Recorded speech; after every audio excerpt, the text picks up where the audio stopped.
We'll do one more case study. We'll talk about John and Sarah. They're married, age 60. They have 2 adult kids, 28 and 30. They own their home, no mortgage.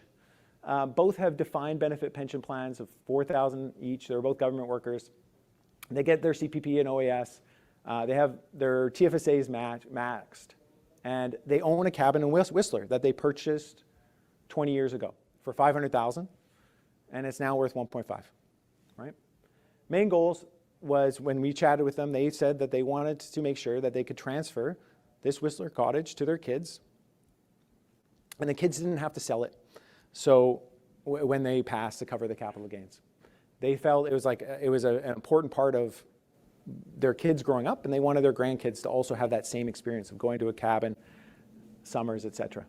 Their accountant told them, based on the current adjusted cost base, they would have a tax bill of around $250,000 if they were to pass today.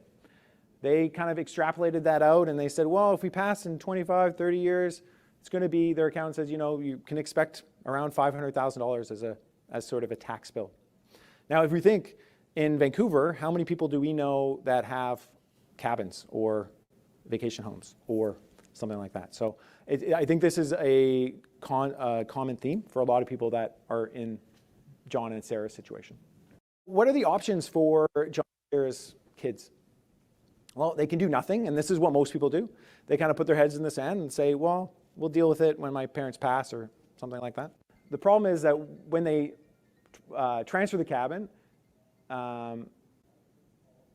when they pass, they would likely be forced to sell the cabin, because when their parents pass, the capital gain is going to become due, and they're going to need to come up with that $500,000.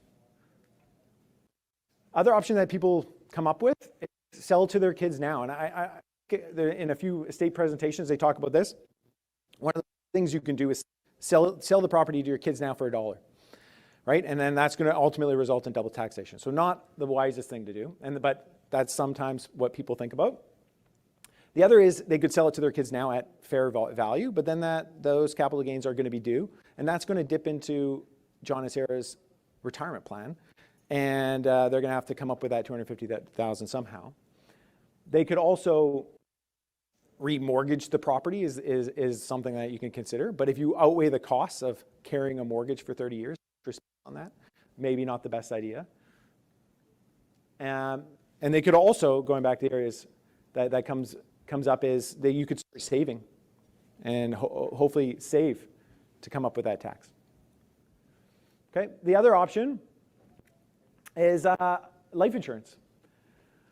So yes, like I was saying, they could start saving, but you can't really predict when you think about saving money. You don't know when your parents are going to pass, and it would take you a considerable amount of time to save that $500,000. Where the option of life insurance, they can take care of the risk or capital gain right away. So what do the parents do? They purchase a joint last to die life insurance policy for $500,000 to cover that future capital gain. It costs them $7,274 a year, or approximately $606 a month. So what does that mean? After 20 years, they would have put in $145,000 into the policy, and if they passed at, say, age 80, both of them, that would result in an internal rate of 10.7% net of taxes and probate. If they lived to 90, they would put in $218,000 with an internal rate of return of about 4.9% net of taxes, fees, probate, etc. The money would pay directly to their beneficiary. So each kid paid about $300 a month to know that they would get $250,000 each for the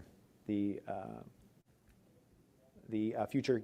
They knew that they got to keep the Whistler cabin and cover those future gains. So a really kind of simple, easy solution that they can look at.